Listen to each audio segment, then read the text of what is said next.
Part 1, The Object Itself. There is a book in a library in New Haven, Connecticut.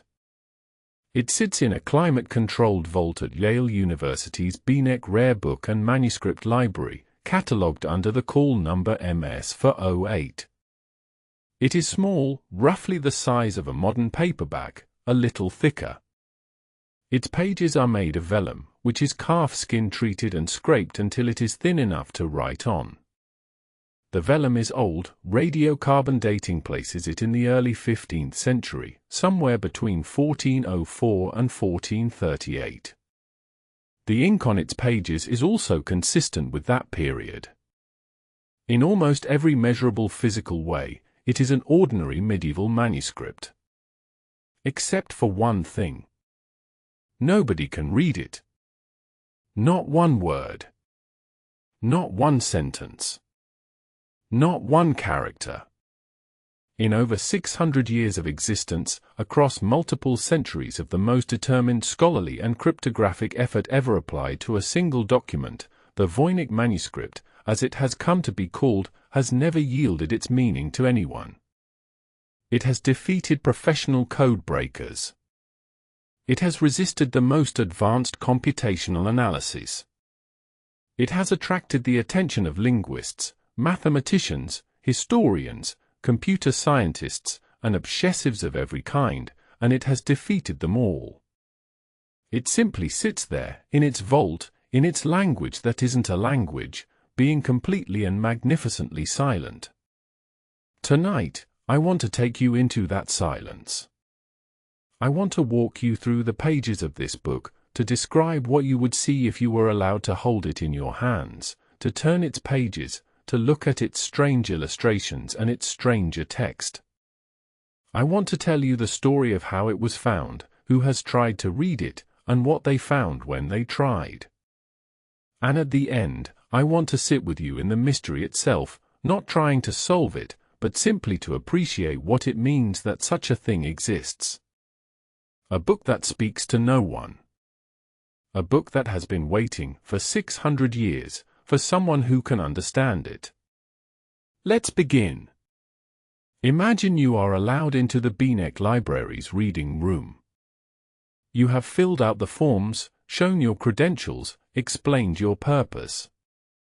A librarian brings the manuscript to you in a special box, wearing white cotton gloves.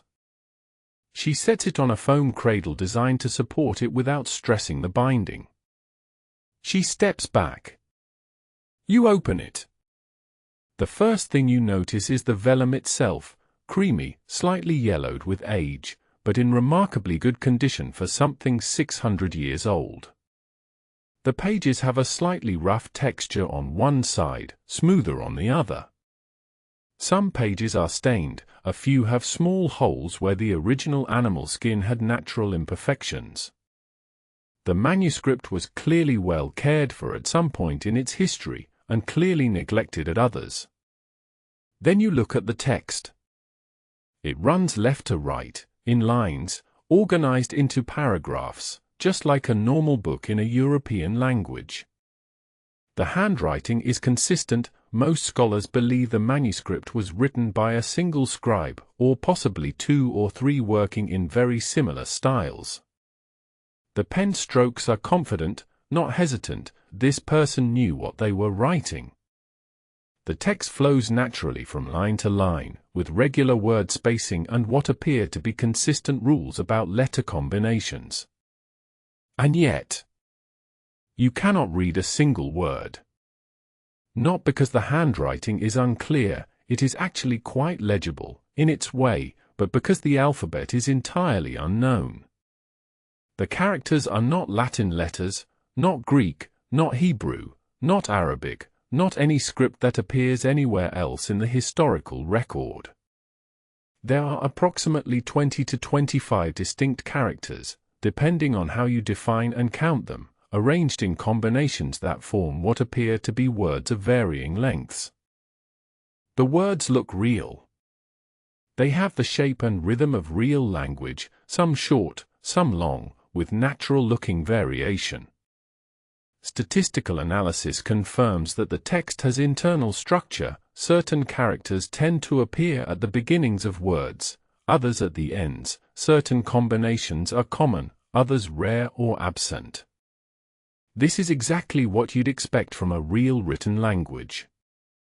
But no one has ever identified what language it might be. The text, strange as it is only part of what makes the Voynich manuscript so remarkable. The other part is the illustrations. The manuscript is extensively illustrated. Approximately 40% of its pages contain drawings, some of them full page, some integrated with the text in margins and between paragraphs. These illustrations are rendered in a style consistent with early 15th century European manuscript art, ink outlines filled with washes of color, predominantly greens, blues, reds, and yellows, applied with a casual confidence that suggests the illustrator was competent but not a master artist. What the illustrations depict, however, is considerably more puzzling than their style. The largest section of the manuscript, and the first thing most people see when they encounter it, is what scholars have come to call the herbal section. It takes up roughly half the manuscript and consists of drawings of plants, 1 or 2 per page, accompanied by text that presumably describes them. The plants are the problem. Some of them look vaguely familiar. There's something that might be a sunflower, something that could be a kind of thistle, what appears to be a water plant of some kind. But most of them look like nothing that has ever been identified in any botanical catalogue. The roots are strange. The leaves are wrong. Flowers appear in configurations that don't occur in nature. Some plants appear to be composites, the roots of one species attached to the leaves of another, topped by the flower of a third. Are these imaginary plants? Are they real plants so stylized that they're unrecognizable? Are they plants that no longer exist, or that grow in a region of the world the illustrator had only heard about secondhand? Nobody knows. Then there is the astronomical section, pages filled with circular diagrams that look like astrological charts, ringed with star clusters and small figures. In the center of several of these diagrams are faces, the sun, the moon, rendered in a slightly eerie style, staring out from the page. Around the outer rings of some diagrams, tiny human figures hold what appear to be stars in their hands. The overall effect is somewhere between a medieval calendar and a fever dream. The biological section is the one that most disturbs first-time readers. It consists of multiple pages showing small, plump human figures, almost all female, bathing in pools, tubes, and channels of liquid that connect them to each other in elaborate networks. The figures are drawn without any sense of embarrassment or eroticism. They simply float or stand in their pools, connected by their pipes and channels, in what appears to be some kind of system. What system? A cosmological diagram? A medical illustration? A symbolic map of something? The figures look cheerful, almost cartoon-like, which makes the strangeness of their situation somehow more rather than less unsettling. There is also what appears to be a pharmaceutical section, pages of small containers, jars and vials and tubes, each accompanied by text that might be describing their contents. And a final section of dense text, organized differently from the rest, with no illustrations at all, just page after page of the unknown script, running in neat paragraphs. The manuscript gets its name from the man who brought it to the modern world's attention, Wilfried Michael Voynich, a Polish-born rare book dealer who operated in London and later New York in the early 20th century. Voynich was a remarkable figure in his own right, a former revolutionary who had been imprisoned in Siberia by the Tsarist government, escaped, made his way to England, and reinvented himself as one of the most successful antiquarian booksellers of his era. He had a talent for finding things that other people had overlooked, and a showman's instinct for understanding which finds would capture the world's imagination. In 1912, Voynich visited the Villa Mondragone, a Jesuit college near Frascati in Italy.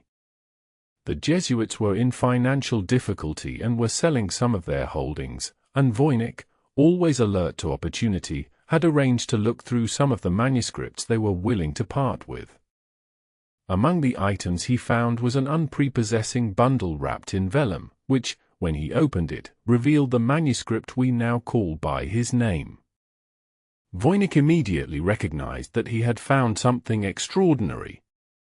The script was unknown to him, and he was an experienced handler of rare manuscripts, familiar with dozens of historical writing systems. The illustrations were unlike anything he had seen in a medieval manuscript. He purchased it on the spot, for a price that was reportedly not large, and spent the rest of his life trying to understand what he had bought. He never succeeded. He brought the manuscript to the attention of scholars in the United States and Europe. He had photographs made and distributed to experts. He wrote about it, lectured about it, badgered cryptographers and linguists with it. The manuscript that bore his name remained as opaque at the end of his life as it had been when he first unwrapped it. After his death in 1930, the manuscript passed through several hands before eventually being donated to Yale University in 1969 by a rare book dealer named Hans P. Krauss, who had acquired it from Voynich's estate and had likewise been unable to sell it. No one, apparently, was willing to pay his asking price for a book that no one could read. When Voynich found the manuscript, it came with something almost as interesting as the manuscript itself. A letter, folded into the cover, dated 1665 and written in Latin. The letter was from Johannes Marcus Marci, a Bohemian physician and scholar, to Athanasius Kircher, a Jesuit polymath in Rome who was famous throughout Europe as a decoder of ancient scripts and languages. In the letter, Marci sent the manuscript to Kircher and explained its history as far as he knew it.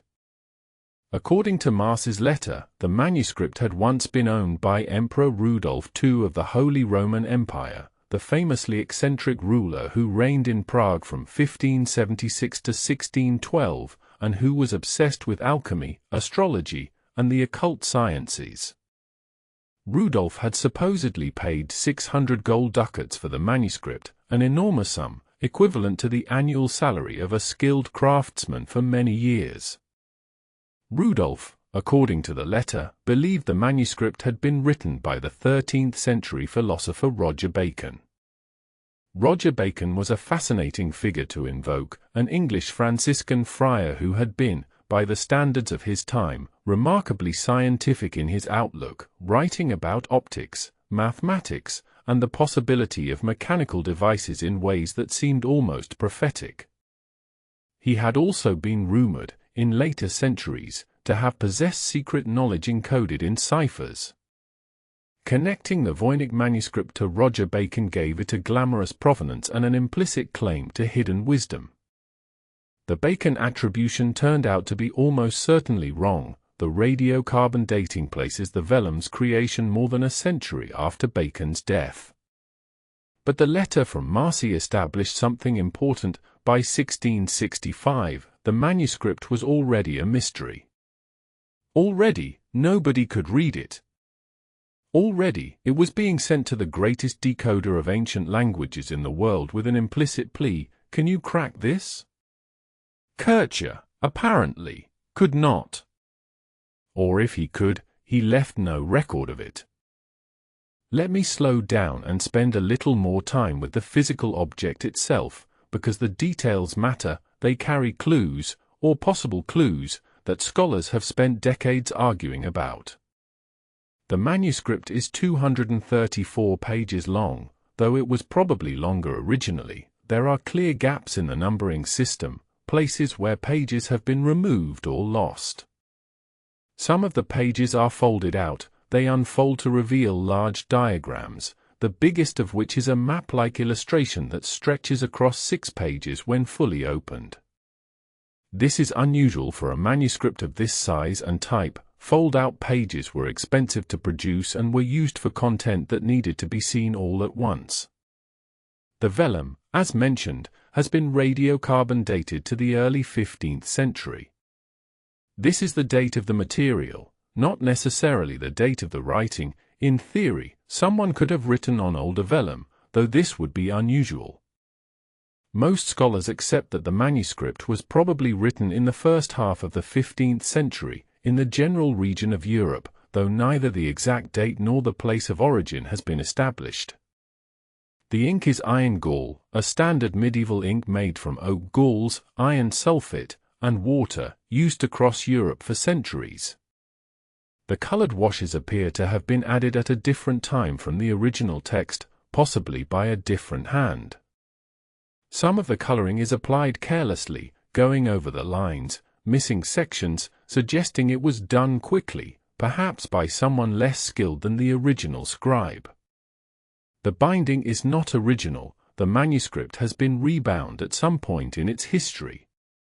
The current binding is 17th century or later, which tells us that someone thought the manuscript was worth preserving and investing in, even at a time when nobody could read it. The pages have been numbered, in at least 2 different hands, at different times. This means at least 2 different owners or custodians carefully went through the manuscript and tried to organize it. Someone cared enough to do that work. Someone kept this book, generation after generation, even though it was unreadable. Why? That question, why would anyone keep an unreadable book, is, in some ways, the most interesting question of all. It implies that whoever kept it believed it was worth keeping. That it contained something real, something valuable, something that would one day yield its meaning. Or that it was so beautiful, so strange, so compelling in its pure mystery that the impossibility of reading it was itself a kind of reason to keep it. When Voynich brought the manuscript to the attention of scholars in 1912, one of the first people he contacted was William Romaine Newbold, a professor of philosophy at the University of Pennsylvania who had interests in both medieval philosophy and cryptography. Newbold studied the manuscript intensively for several years and emerged in 1921 with a sensational announcement: he had cracked it. According to Newbold, the text was a form of double cipher invented by Roger Bacon, and it encoded, in microscopic details of the pen strokes, visible only under magnification, a series of scientific discoveries that anticipated modern astronomy and biology by centuries. Bacon, Newbold claimed, had seen bacteria through a primitive microscope and observed galaxies through a telescope, centuries before these instruments were supposedly invented. The academic world was briefly electrified. And then, systematically, destroyed. The problem was that Newbold's method was entirely subjective. His microscopic shorthand didn't actually exist. Under examination, the marks he was interpreting as meaningful were simply the normal irregularities of aged ink on vellum. His system allowed him to extract any meaning he chose from any part of the text, which meant it wasn't a cryptographic method at all, it was a sophisticated form of wishful thinking. Newbold died in 1926, before his critics fully dismantled his theory. His work stands as a cautionary tale that has echoed through every subsequent attempt to solve the Voynich manuscript. The desire to find meaning can manufacture meaning where none exists. The manuscript sits in its vault. 234 pages of text that no one can read, illustrations that no one can fully identify, in a script that appears in no other document in the world. And yet, it was made. Someone made it. Someone sat with vellum and ink and a quill and wrote those pages, drew those plants, those bathing figures, those star charts, those mysterious jars. They knew what they were writing. To them, it meant something. That person, or those people, are gone. The language they wrote in, if it is a language, may be gone with them. And what remains is this object, this small, strange, beautifully preserved artifact of a mind we cannot reach. In Part 2, we'll go looking for that mind. We'll try to understand who might have made this book, in what world, for what purpose. Rest for a moment. Let the strangeness of it settle. Somewhere in New Haven, in a temperature-controlled room, the manuscript waits. It has been waiting for a long time. It is very good at waiting. Part 2, the world it came from. The early 15th century. The radiocarbon dating gives us that much. The vellum was made sometime between 1404 and 1438, the first half of a century that sat, historically, at a kind of hinge point. The medieval world was not yet over, the Renaissance was just beginning to stir in the Italian city-states. The printing press was still a generation away. Books were still handmade objects, rare and expensive, produced by scribes who worked by candlelight in cold rooms, making letter by letter the only copies of texts that would ever exist. To understand what the Voynich Manuscript might be, you need to understand what books were for in this world, what kinds of people made them, what kinds of knowledge they contained, and what might have motivated someone to write an entire book in a script that no one else could read. In the early 15th century, the primary producers of manuscripts were religious institutions, monasteries and convents, cathedral scriptoria, the libraries of universities. The primary consumers were clergy, scholars, and the wealthy. Literacy was not universal. Reading and writing were skills that required deliberate instruction and access to materials, and while literacy rates had been rising slowly for centuries, they remained far below what we would consider normal today. The content of manuscripts reflected this world. Religious texts dominated: Bibles, missals, devotional works, theological commentaries. But alongside the religious material, there was a rich tradition of what we might broadly call practical knowledge: herbals, guides to medicinal plants, astronomical tables, astrological manuals, alchemical treatises, medical texts, encyclopedias of natural history. These texts were not purely scientific in the modern sense. They blended what we would call empirical observation with symbolic interpretation, natural magic, and theological meaning in ways that the modern mind tends to find confusing but that were, to their original readers, entirely coherent. An herbal, for instance, was not just a botanical guide. It was a guide to the spiritual and magical properties of plants as well as their medicinal uses. Plants were understood to have signatures, visual characteristics that pointed to their uses, the way a plant with heart-shaped leaves might be good for heart complaints. The cosmos was understood to be an interconnected system in which the stars influenced the growth of plants, the health of human bodies, and the course of events, all of which made astrology, herbalism, and medicine aspects of a single unified knowledge. This is the context in which the Voynich Manuscript was likely made. Its sections, herbal, astronomical, biological, pharmaceutical, map almost perfectly onto the categories of medieval practical knowledge. Whatever it is, it looks like it belongs to this world. So who made it, and where? Scholars have proposed an astonishing range of answers to these questions, and the range itself tells you something important: nobody really knows.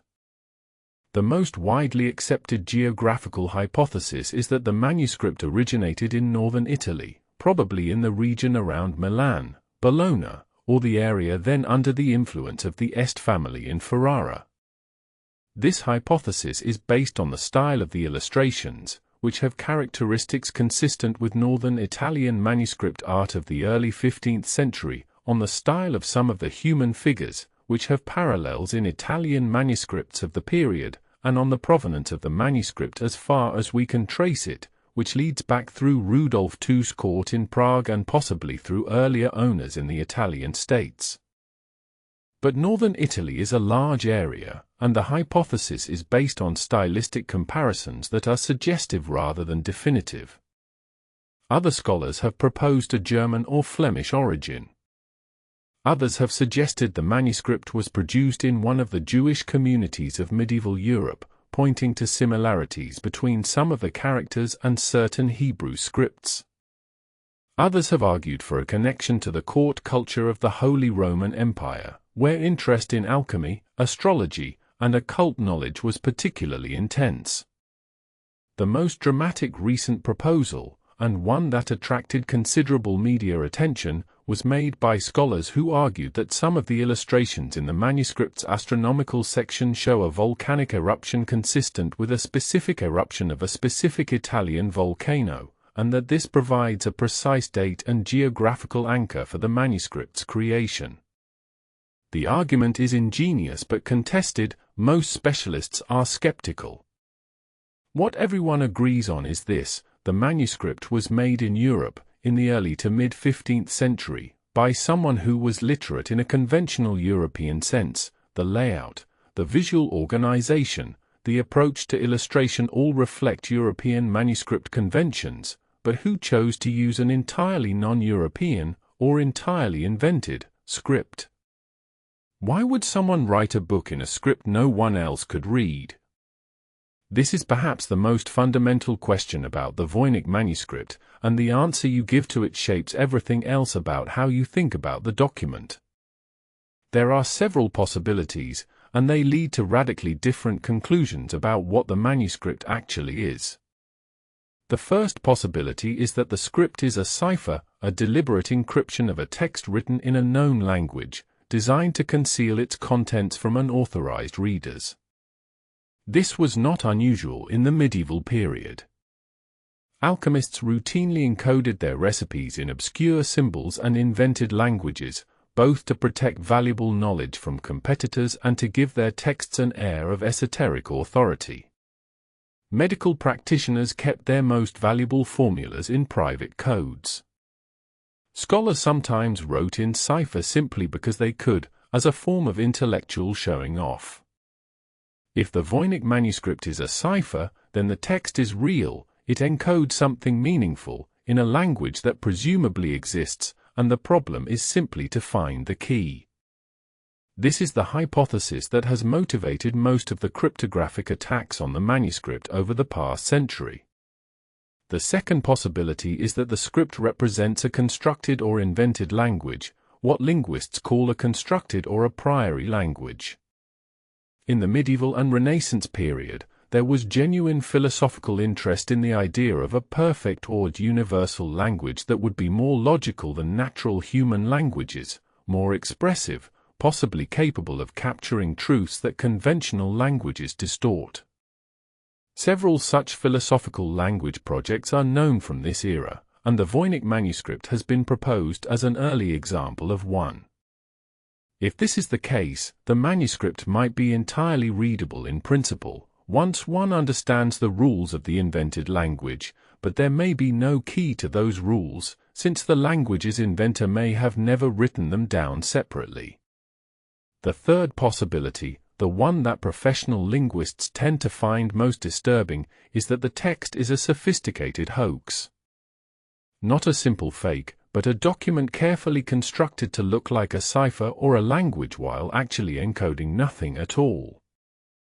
Under this hypothesis, the internal statistical regularities of the text are not evidence of real language but evidence of the skill of the hoaxer, who created patterns that would pass a casual inspection without actually containing meaning.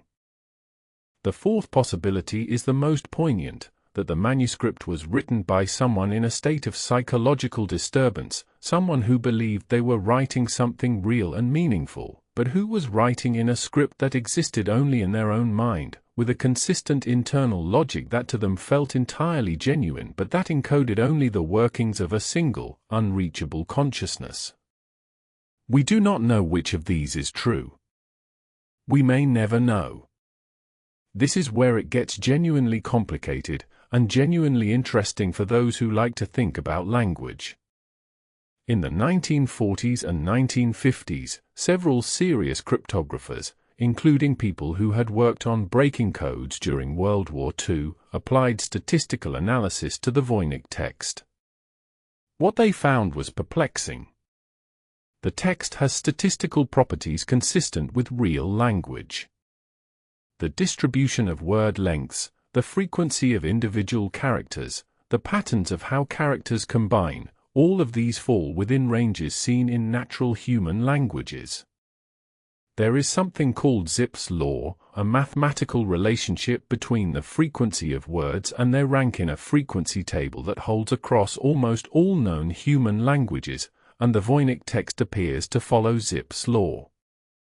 But the text also has properties that are inconsistent with known ciphers. Simple substitution ciphers, where each letter of the original language is replaced by a different symbol, should preserve the statistical properties of the underlying language. But the statistical properties of the Voynich text don't match any known language closely enough to identify the underlying text as, say, Latin or German or Hebrew or Arabic. More puzzling still, the text has some properties that seem inconsistent with real language altogether. In most natural languages, consecutive lines of text tend to be quite different from each other. You don't usually say the same word twice in a row, or use the same unusual combination twice in close succession. In the Voynich text, consecutive lines are sometimes almost identical, with only small variations. This is strange behavior for a natural language, and it has led some researchers to propose that the text was generated by some kind of algorithm, a systematic method for producing plausible-looking text according to fixed rules. In 2013, a researcher named Marcelo Montemuro published a study arguing that the text shows the statistical signatures of meaningful language rather than random or algorithmic generation, specifically, that certain words tend to cluster around certain topics, the way that real language works, where a text about medicine uses different words than a text about astronomy. His study was careful and his methods were respected, but even he acknowledged that his analysis was consistent with either real language or a very sophisticated hoax. The statistics tell us that the text is not random noise. They tell us that it has structure, pattern, internal consistency. They do not tell us what it means. Let me take you back into the manuscript itself for a moment, because I want to spend some time with those strange plants. The herbal section is where most people begin, and it is where the strangeness of the manuscript is most immediately felt. You expect an herbal to be recognizable. Medieval herbals were practical documents, used by physicians and apothecaries to identify plants they would use in medicines. They needed to show the plants clearly enough that someone foraging in a forest or a garden could match them to the illustrations. The Voynich plants are not like that. Some of them have been tentatively identified. In 2019, a researcher named Arthur Tucker co-published a paper arguing that many of the plants could be identified as species native to the New World, specifically Mexico, which would push the manuscript's date later and suggest a post-Columbian origin. The argument was contested and most specialists remained skeptical, but the fact that such a theory can be seriously proposed tells you something about how little certainty exists around these illustrations. Other attempts at identification have proposed European plants rendered in a stylized way that deliberately obscures the species. One theory holds that the plants are drawn as deliberate composites, mixing characteristics of multiple species, to prevent the knowledge they encode from being easily stolen. This was a documented practice among some medieval herbalists who guarded their formulas jealously. And some researchers have simply concluded that the plants are imaginary, invented, perhaps to fill out a text that needed visual material, or perhaps as part of a systematic symbolic vocabulary that made sense within the manuscript's own internal logic but was never meant to correspond to real botany.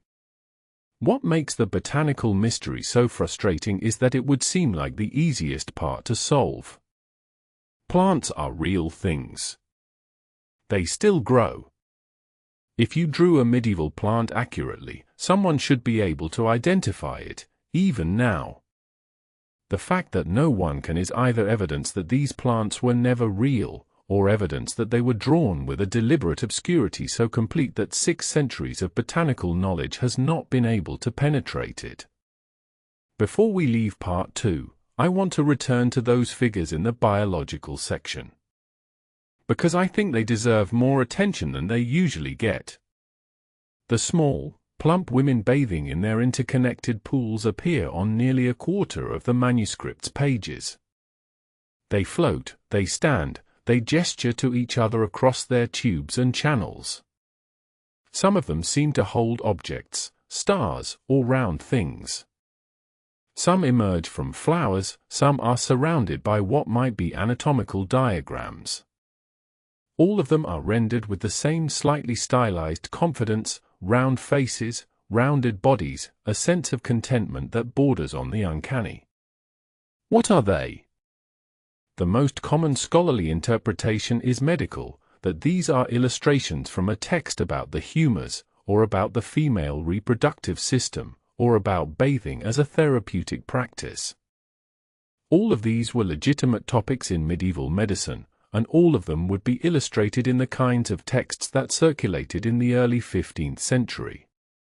A more esoteric interpretation sees the figures as cosmological, symbols of the relationship between human bodies and celestial forces, in the tradition of astrological medicine where the planets govern different parts of the body and different medical conditions. The channels connecting the figures might represent flows of influence, or energy, or something more abstract. The most poetic interpretation, and the one I find myself returning to, is that these images represent something about how the manuscript's maker understood the world. A world in which bodies are connected to each other and to a larger system, in which liquids flow and transform, in which small figures inhabit a cosmos of channels and pools that sustains them without their fully understanding it. A world that is not so different from the one we inhabit, described in a language we cannot read, by someone we cannot reach. In part 3, we follow the Codebreakers. The people who have spent years, in some cases, their entire careers, trying to open this book. Most of them failed. A few thought they had succeeded, until someone showed them they had not. Rest for a moment. We have been inside the manuscript long enough. Part 3, the Codebreakers. To try to read the Voynich Manuscript is to enter a very particular kind of madness. Not the dramatic, violent madness of someone in crisis, but the quiet, consuming madness of an impossible puzzle. The kind that visits you in the small hours. The kind that makes you sit up suddenly at 2 in the morning because you've just thought of something that might work. The kind that is never quite finished, because there is always another approach that hasn't been tried. Over the past century, the Voynich Manuscript has claimed a very particular type of victim, brilliant, methodical people who became convinced they were on the verge of solving it, who spent years working toward that solution, and who ended up with nothing, or, more painfully, with a solution that turned out to be wrong. Let me tell you about some of them. During and after the Second World War, cryptanalysis, the science of breaking codes, advanced more rapidly than it had in all of previous history combined. The pressures of wartime produced extraordinary innovations, and the people who worked in the code-breaking establishments of Britain and the United States were among the most analytically gifted of their generation. Several of them turned their attention to the Voynich Manuscript, attracted by its reputation as the one cipher that nobody had ever broken. In the late 1940s, a group of former U.S. Army Signal Corps cryptanalysts, people who had spent the war breaking Japanese and German codes, undertook a systematic analysis of the manuscript. Their leader, William Friedman, was one of the most celebrated cryptanalysts in American history, a man who had broken diplomatic codes, military codes, and what many considered to be unbreakable systems. Friedman spent years on the Voynich Manuscript, on and off, assembling teams, developing analytical approaches, writing papers. He became convinced that the manuscript was an early example of a constructed philosophical language, not a cipher over a natural language, but an attempt to create a new, universal language from first principles. He thought he was close to confirming this. He never managed to prove it. Late in his life, Friedman reportedly wrote an anagram, a scrambled message, that he hid in the pages of one of his manuscripts about the Voynich text. The anagram, when eventually decoded after his death, read, "I put no trust in anagrammatic acrostic ciphers, for they are of little real value or a waste, and may prove nothing." The irony, or the despair, in that message is almost too perfect.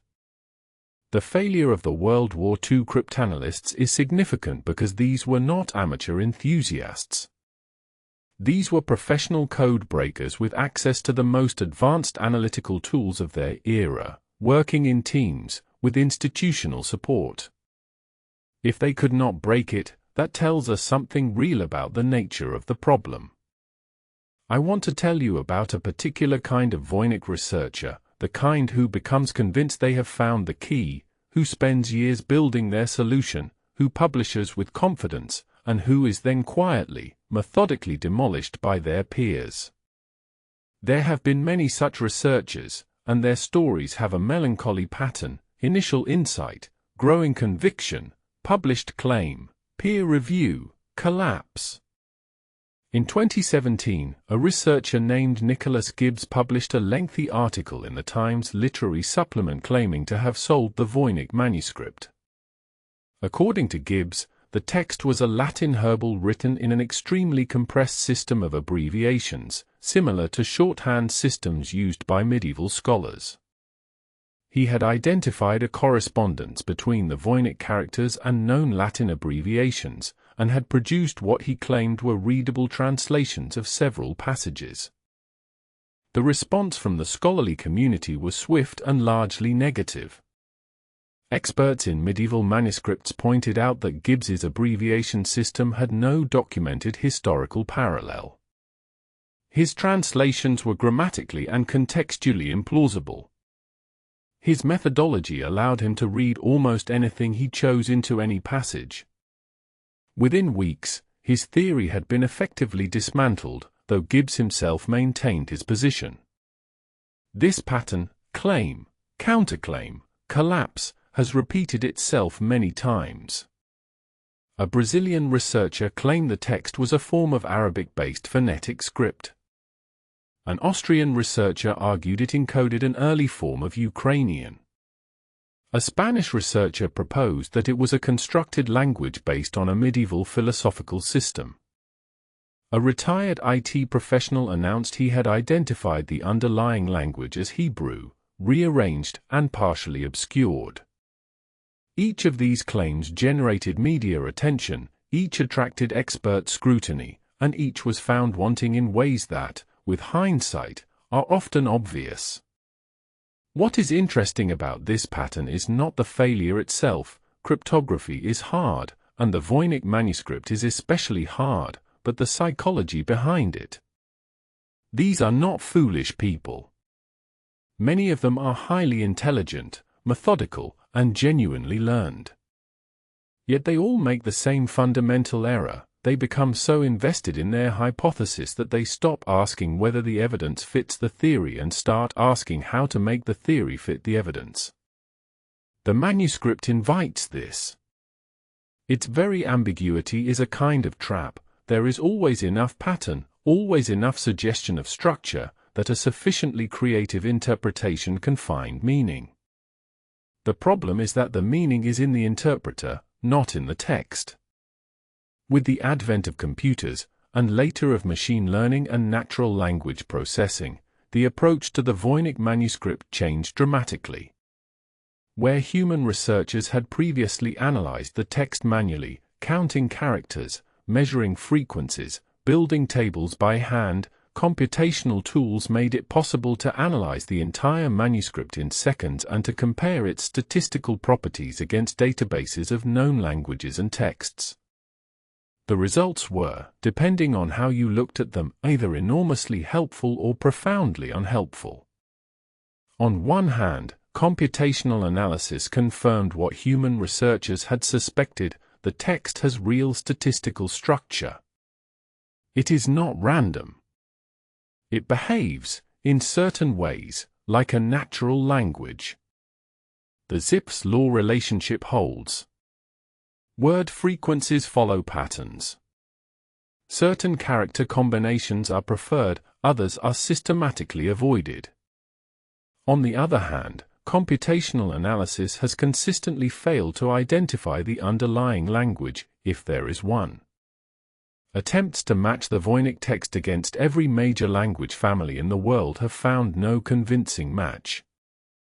Attempts to decrypt it as a simple substitution cipher, as a transposition cipher, as a polyalphabetic cipher, as any of the known cipher types from the medieval period, have all failed. In 2019, a Canadian researcher named Greg Kondrak used machine learning techniques to analyze the Voynich text and concluded that the closest match to a known language was Hebrew. He generated what he described as a tentative translation of the first line of the manuscript. The academic community received this with considerable skepticism. The methodology had significant limitations, and the proposed translation was not convincing to specialists in medieval Hebrew texts. What the computational era has given us, in the end, is a much more detailed portrait of the manuscript's strangeness, a mathematical description of exactly how unusual it is, how unlike known languages and known ciphers. This is valuable. It rules out many simple hypotheses. But it does not bring us meaningfully closer to reading it. In 2004, a researcher named Gordon Rugg published a paper in the journal Cryptologia that attracted wide attention for its argument that the Voynich manuscript was a sophisticated hoax, and for his demonstration that such a hoax could have been created using a relatively simple technique available in the 15th century. Rugg's argument centered on a device called a card grill, a card with holes cut into it that could be placed over a table of syllables, selecting different combinations of syllables depending on how the card was positioned. By moving the grill across the table in different ways, a hoaxer could generate strings of plausible-looking text that had statistical properties similar to natural language, without actually encoding any meaning. To support this argument, Rugg actually built a card grill and demonstrated that he could use it to generate text with statistical properties very similar to those of the Voynich manuscript. His demonstration was careful and his methodology was sound.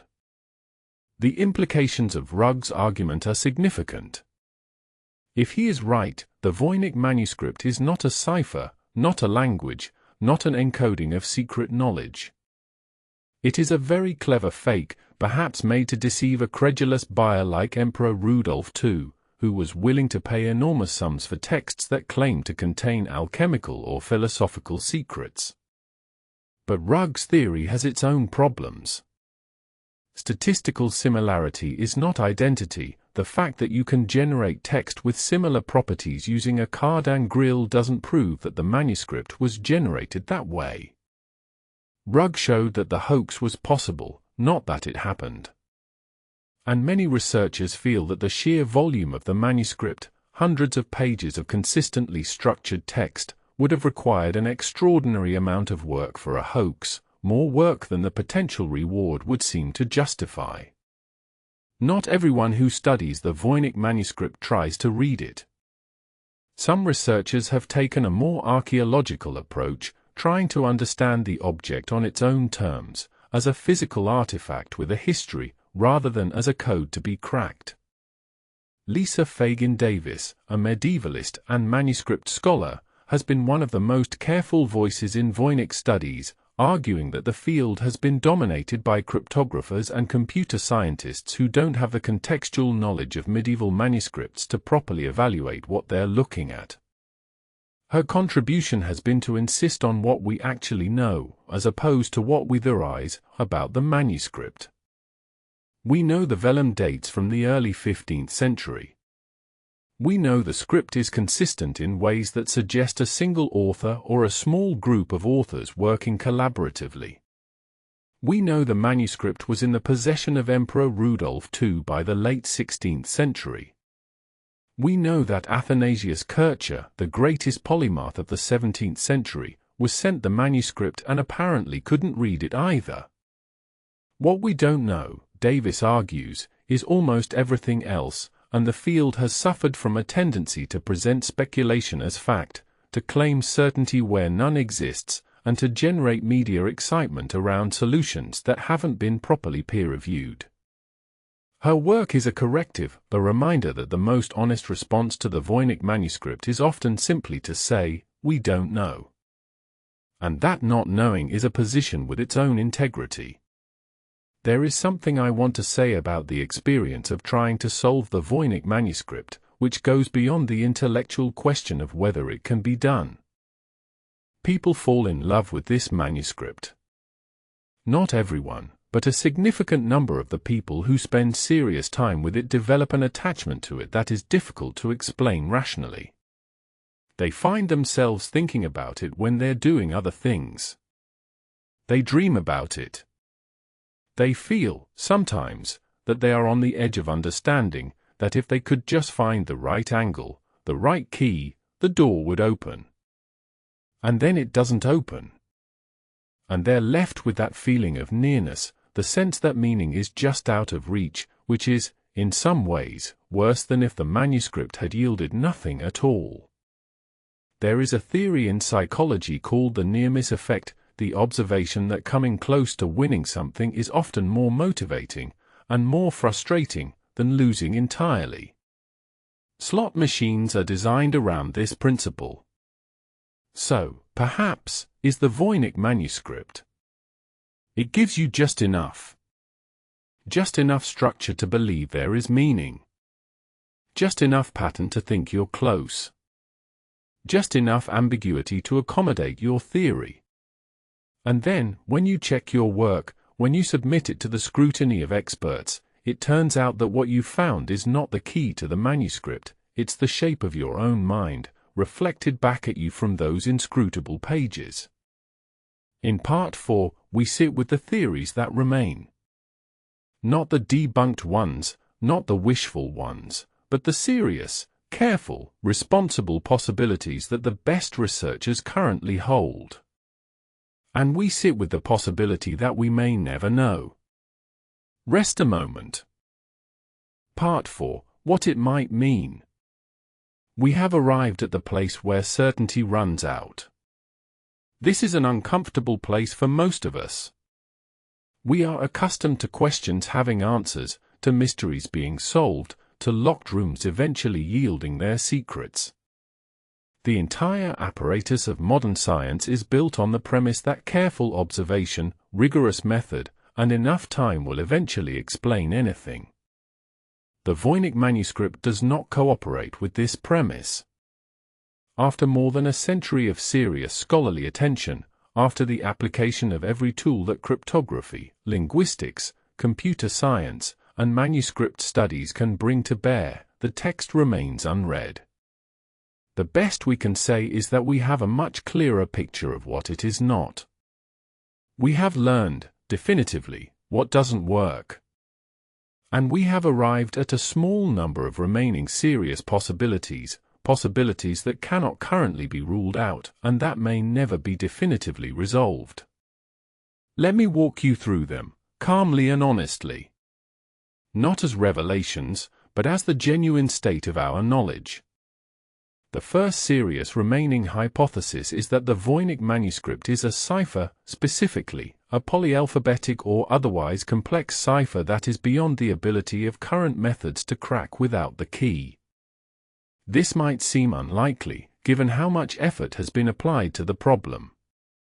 But it is worth noting that there are historical cipher systems from the medieval and Renaissance period that were, by design, very difficult to break without the key, and that our ability to break ciphers without keys is not unlimited.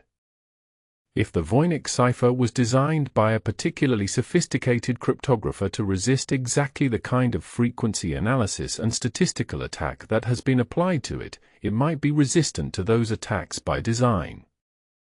The problem with this hypothesis is that it requires the cipher to be both more sophisticated than anything else known from the 15th century and to have left no trace in any other document, no key, no description, no parallel text. Cryptographers of the medieval period did not typically invent systems in isolation, they built on known traditions, and those traditions are documented. A system as elaborate as the Voynich cipher would be, by this hypothesis, a remarkable and isolated anomaly. The second hypothesis, and currently perhaps the most favored by serious researchers, is that the manuscript represents a constructed or invented language, created by a medieval or Renaissance thinker for philosophical, practical, or mystical purposes. We know that interest in constructed languages was real in this period. Ramon Lull, the 13th-century Catalan philosopher and mystic, created elaborate combinatorial systems for generating philosophical propositions. The Renaissance produced several serious projects for philosophical languages, systems that would encode concepts directly rather than representing the sounds of existing languages. The idea that a particularly ambitious thinker might have created a complete constructed language and used it to write a lengthy manuscript is historically plausible. The challenge with this hypothesis is that a constructed language, by its nature, cannot be decoded without its creator's notes or documentation, and no such documentation has been found. If the manuscript is an invented language, it may be permanently unreadable, not because it is a cipher but because its rules exist nowhere in the world except in those 234 pages.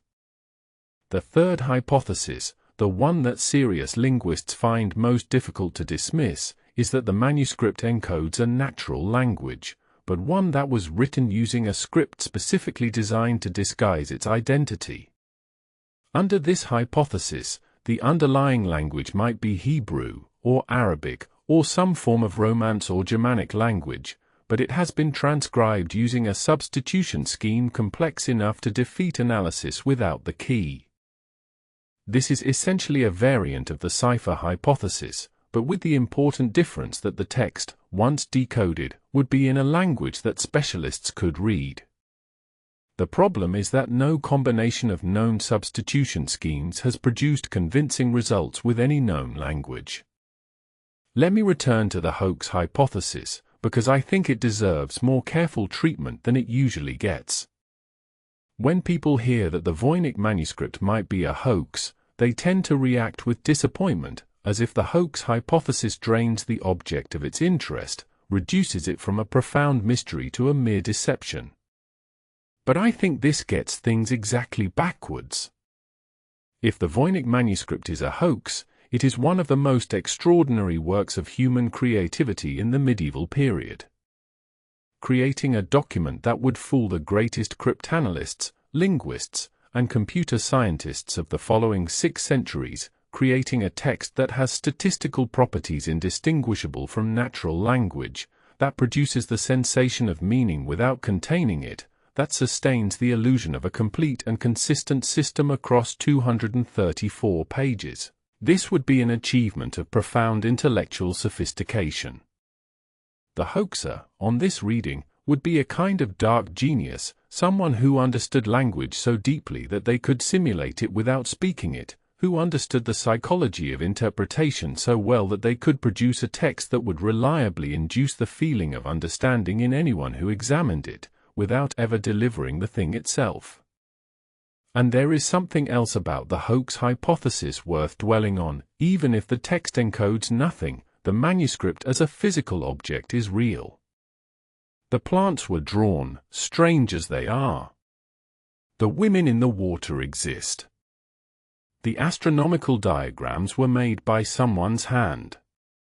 Whatever was in the mind of the maker, whether it was elaborate deception, genuine belief, or something else entirely, that mind is real, and the manuscript is its artifact. A hoax is still a human act.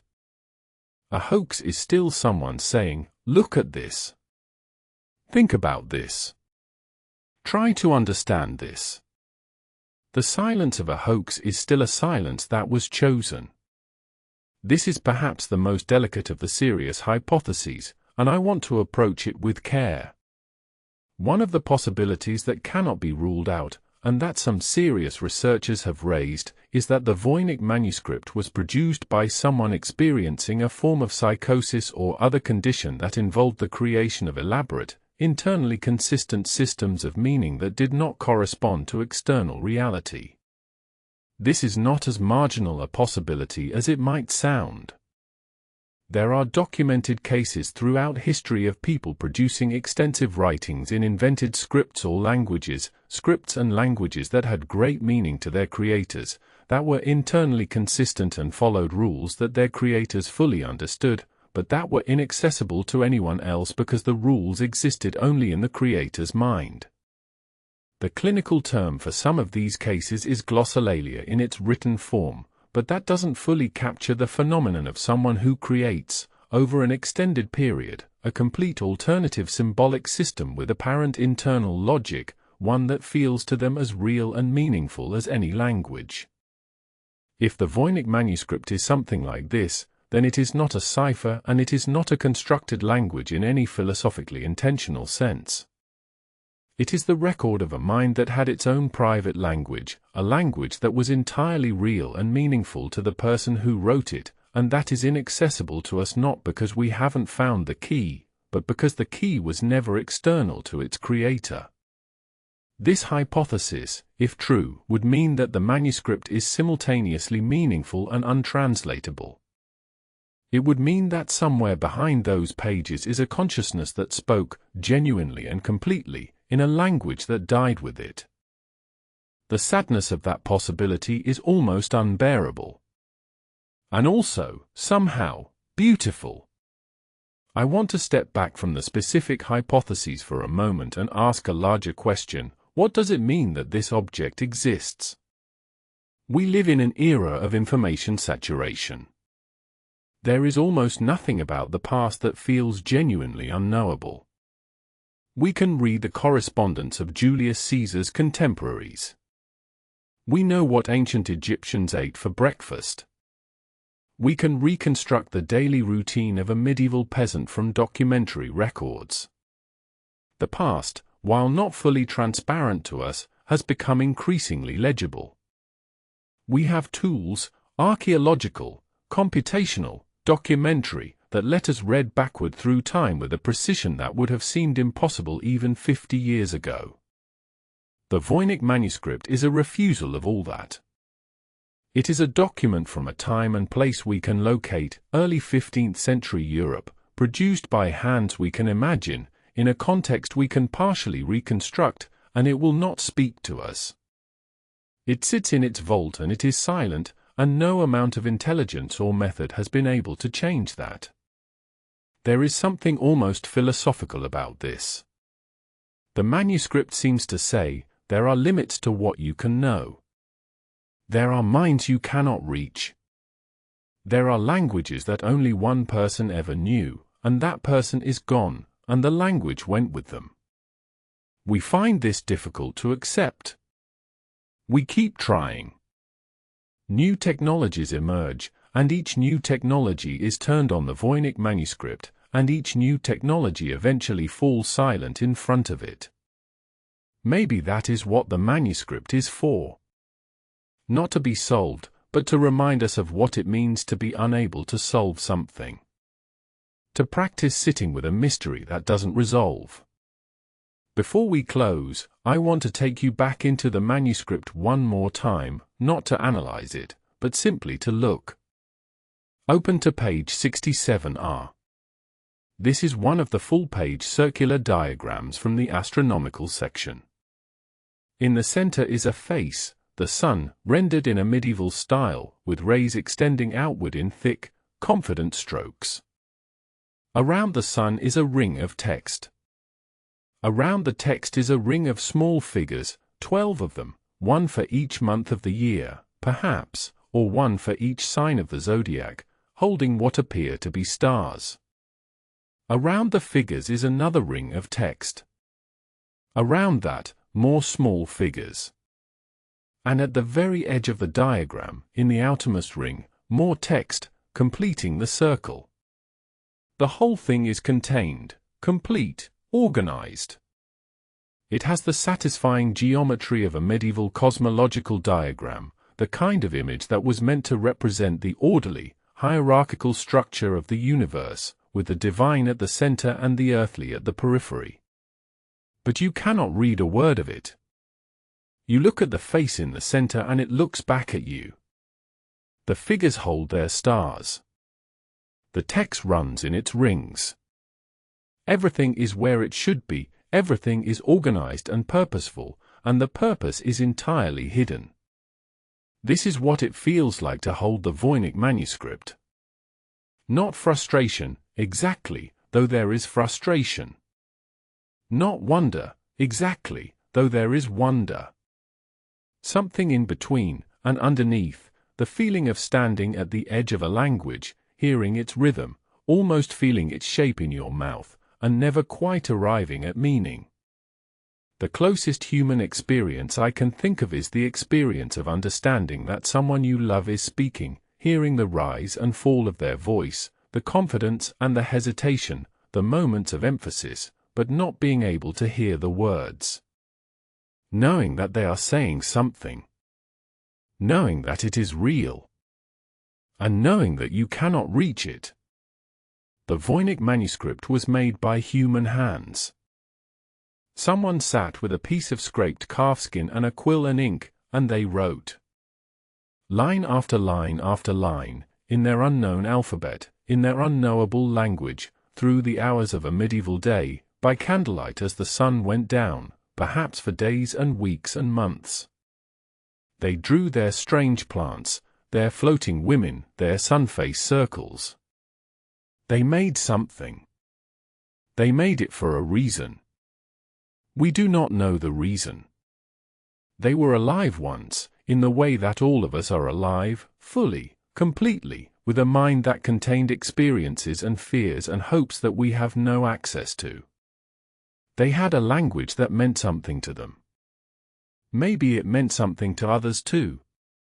Maybe it was entirely private, the language of a single, enclosed mind. We don't know. What we have is what they left, the manuscript itself.